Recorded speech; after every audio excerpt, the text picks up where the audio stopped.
Good morning. This is the Adult Sunday School lesson from Mount Vernon Baptist Church for November the 8th. Our study journey today continues in the book of Job. The title of our study journey stop today is Miserable Comforters. And our scripture lessons come from Job chapters 2 through 31. Our application is that the student will choose to bring real relief to those who are suffering and to offer help without being judgmental. Many chapters today will be under our belt, but let's only start with one single verse that comes out of Job chapter 2, verse 11. Now, when Job's three friends heard of all this evil that was come upon him, they came every one from his own place. Eliphaz the Temanite, Bildad the Shuhite, and Zophar the Naamathite, for they had made an appointment together to come to mourn with him and to comfort him. Now, before we begin today, we must be asking once more for much prayer for those who are continuing to suffer through the virus. We have record days now, day after day, of new cases and much death. It is definitely within our church family, and we need to be much in prayer for those who are afflicted as well as those who battle it. So we ask that we be strong in prayer, never ending, not becoming weary of praying against this horrible virus. Now, when we think about the lesson that we have in front of us today, it makes sense to think about that those of us who are in our Sunday school classes in the adult section of Mount Vernon Baptist Church are, shall we say, relatively mature. And in our lives, we likely have been asked to come and talk to a friend who may be suffering.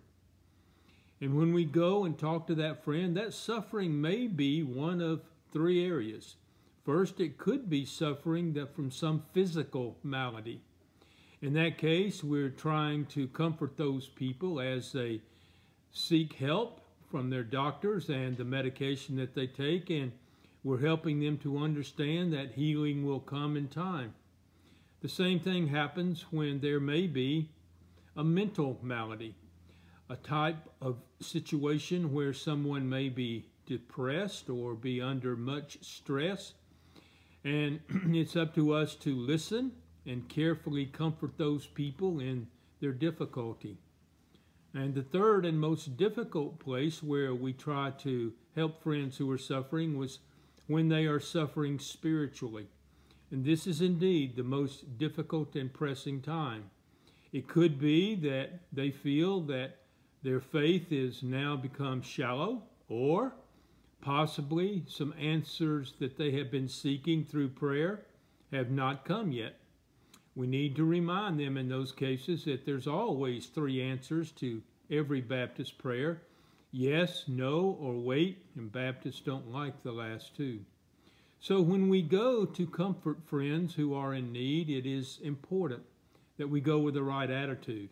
We understand that we are there truly to comfort. Now, the other side of that coin is, from time to time, it may be that we have asked friends to come to us, to comfort us in one of those or more than one of those situations. And hopefully they came with the right attitude, and the comfort really came from the bottom of their hearts, and we were better by their visit. Today, this is the lesson that we look. We look deeply into these three friends that came to visit Job. What was their inclination? What was their action and behavior? And what did Job think about the way that they approached him when he was in such great need? Our lesson today opens with the terrible state of Job's suffering. He had lost his wealth, his health, and his children. He was too sick to function normally, and the intensity of his suffering must have been awful. We keep in mind that this suffering was not random. God had introduced Job to Satan and had described Job as a great man who shunned evil. Satan had taken upon himself to prove God wrong. God had allowed Satan to attack Job but limited Satan's work at first to not touching Job himself. And secondly, allowing Satan to bring his attack on Job's body, but not allowing Satan to take his life. Now 3 of Job's friends hear of Job's suffering. They come together to visit him, to bring comfort in these darkest days of Job's life.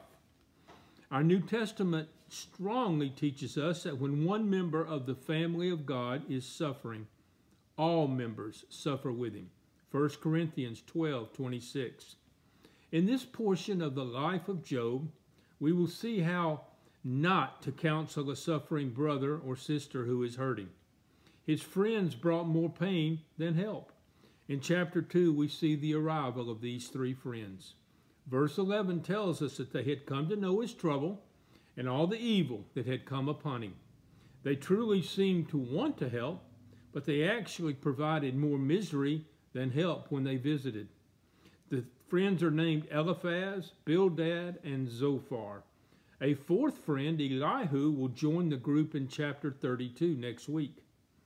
Their purpose in coming was to mourn with him his losses and to comfort him in his grief because of those terrible losses. Their intentions seemed pure, but as they arrived, we are told that Job was in such a pitiful state that they could not even recognize him. Job 2:12. He was covered in boils, and he had scraped them all over his body. The friends wept, and then they began to mourn with him, sitting with Job for 7 days and 7 nights in silence. What possibly could they say at this moment to help and comfort him? In chapter 3, we will see Job's complaint. He was in great despair. He broke his silence and cursed his day, wishing to have never been born. In verses 11 through 19, Job wishes he had been stillborn, dying in the womb before birth. Had he died, he would have been able to avoid all that had happened.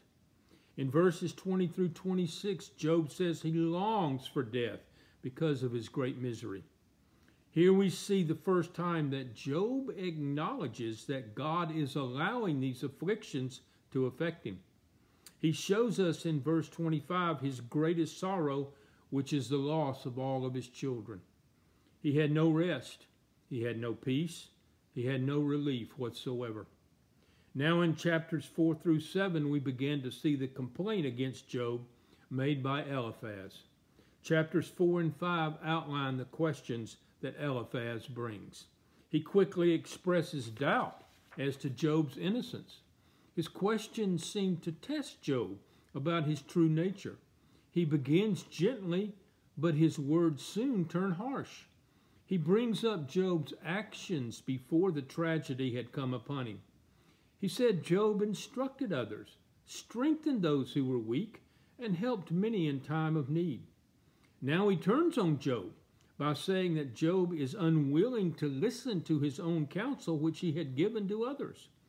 In 4:7 through 11, we see the heart of Eliphaz was wrong in his spiritual understanding. Eliphaz uses his own experiences to prove his point, and he says that he had seen others who had reaped what they sowed. So it must be that Job is reaping the effects of some great sin.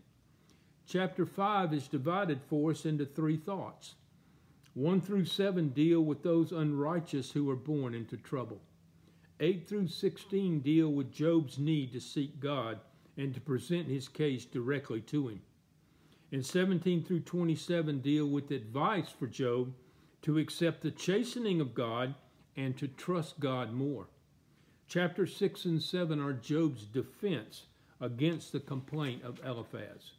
First, God should go ahead and allow Job to die, as his suffering is intense. Now in verses 14 through 21, he tells Eliphaz that he's unreliable and he's unhelpful. Job rebukes his friend for presuming him guilty without evidence. Now in verses 11 through 21, Job addresses God, asking why is he the target of such a calamity. And in chapters 8 through 10, we see the complaint against Job by Bildad. He says Job will indeed bring great punishment, and therefore Job had sinned greatly. but he does not wish to admit it. And this is why the situation occurs, because Job has great sin in his past and he has simply not admitted it. Bildad believes Job is filled with hot air. If he'll just confess his sin, all his prosperity will return. In 9, 1-14, Job testifies that no man may argue with an all-powerful and all-knowing God. In chapters 10, verses 1-7, Job begins to lay out his own complaint before God. He stresses his innocence, and he desires to know why this horror has happened to him. He once more wishes that he had never been born. Now in chapters 11-14, we see the complaint of Zophar against Job. Here is a very harsh rebuke of Job by his friend. The argument is pointed and it is rude. Zophar says that while Job is suffering, that he's not suffering enough for what he must have done. In chapters 12-14, we see Job's reply. He summarizes by saying that Zophar should make no conclusion until he has heard all Job wants to say. Job is basically calling Zophar a know-it-all. In 13, verse 4, Job now says of his three friends, "Ye are forgers of lies. Ye are all physicians of no value." In chapters 15-21, the three friends renew their complaints against Job, and they're more harsh than ever, that Job is hiding a great sin and just simply will not reveal it. In 18-21, we see this, and Bildad implies that Job did not even know God. Here were deeper wounds than before from his friends, cutting far deeper into Job's heart. In chapter 19, Job says in verse 3 that 10 times his friends have caused him shame and humiliation. In chapters 22-31, two of the friends, Eliphaz and Bildad, bring a third round of accusations against Job. In chapters 26-31, Job brings his strong defense, rebuking these friends, and he continues to defend his integrity. Now in the end of this episode, in chapter 31, Job brings an end to these accusations by asking 4 questions. He questions the lust of his own eyes, and he says he is willing to give up his own wife to another if he has committed this sin. He reminds that he has spent a lifetime helping others, his servants, the poor, and orphans. Third, he assures that wealth has never been his goal. And fourth, he asks if there was truly any wicked deed that he had done and hidden away.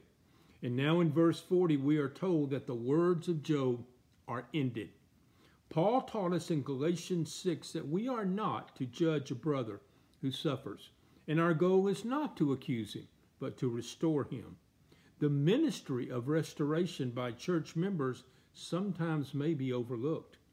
Each of us will need to be comforted at some point, and we need to depend on our brothers and sisters in Christ to help us to heal from either physical or spiritual sufferings.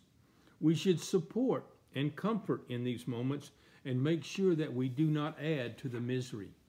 We will see the opinion of God concerning these three friends later on in chapter 42 when our study of Job is ending. This final lesson God will show us will surely teach us exactly how God intends for friends to act when someone is in need. I look forward to sharing that strong lesson from the Lord given in the life of Job. Next week, we will meet a young man who's been listening to all these conversations, and he will bring a far different view for us to consider. I hope to see you there.